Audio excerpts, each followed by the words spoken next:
ዕለት 13 ግንቦት በስመ አብ ወወልድ ወመንፈስ ቅዱስ አሃዱ አምላክ።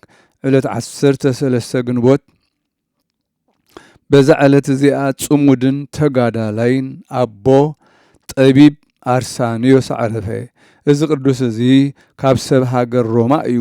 ካብቶም ዝዓበዩን ዝሃብቶምን ድማ እዩ። ትምህርት ቤተ ክርስቲያን ምሂሮም ማዕረገ ዲቁና ሾምዎ። ብድሕሪ እዚ ናብ ሃገረ አቴና ከይዱ ትምህርቲ ፍልስፍና መንገዲ ፀሓይን ወርሕን ከዋኽብትን ዘመናቶምን ተማህረ። ጽቡቕ ገይሩ ድማ ጽንዖም። ብዘበኑ ካብ ብዙሓት ምሁራን ጸብለል በለ። ብጥበብ ዮናናውያን ፍጹም ኮነ። ብክርስቲያናዊ ትምህርቱ በአምላኻዊ ትሩፋቱ ብተግባርን ብምምሃርን ብኩሉም ሙሉእ ኮነ።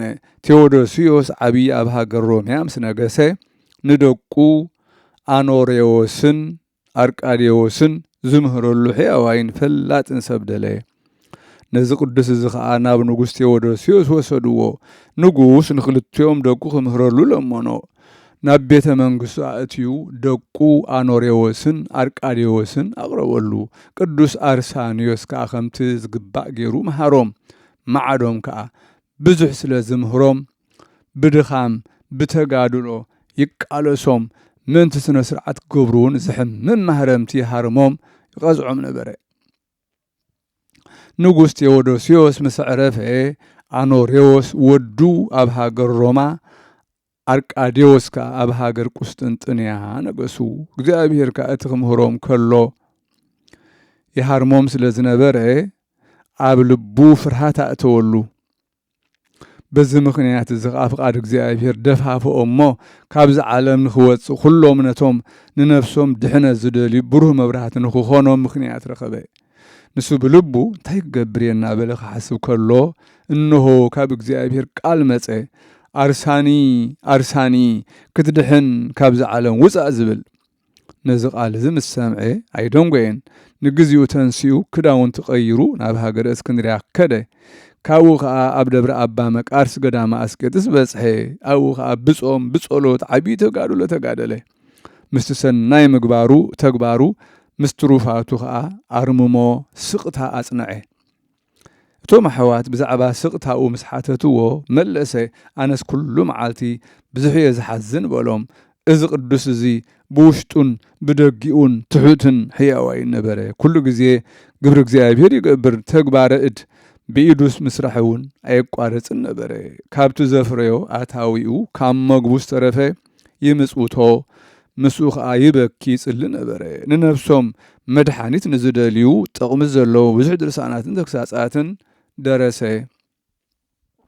ኣብ ቤተ ክርስቲያን ከኣቱ ከሎ ሰብ ከይርእዮ ብድሕሪ ዓንዲ ይሕባእ ነበረ። እግዚአብሔር ከዓ ምግባር ተኣምራትን መንክራትን ሃቦ። ናይ ብዙሓት ቅዱሳት ሰባት ገድሎም እውን ገለጸሉ።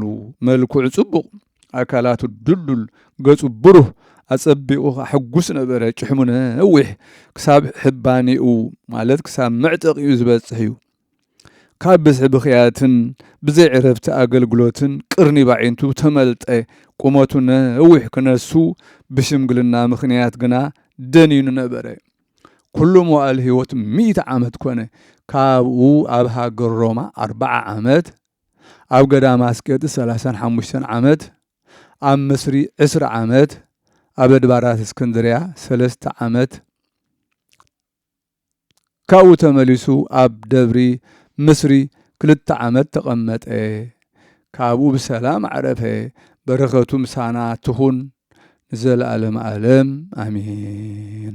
ሰላም ለአርሳንዮስ እንተ መሃረ ትምህርተ ደቂቀ ንጉስ ክልኤተ ሶበጸሌ ለአምላክ ከመይ ሩሆ ፍኖተ መጻ ቃል ላዕሌሁ እንዘ ይብል ዘንተ እምሰብ ጉየይ ወትድህን አንተ። ሰላም ንአርሳንዮስ ዝመሃረ ትምህርተ ደቂ ንጉስ ክልተ ምጸሌ ናብ አምላኽ ንኽመርሖ ፍኖተ ቃል ናብኡ መጸ እናበለ ከምዚ ዘንተ ካብ ሰብ መርሓቕ ክትድሕን ንስኻ ክትድሕን አንተ።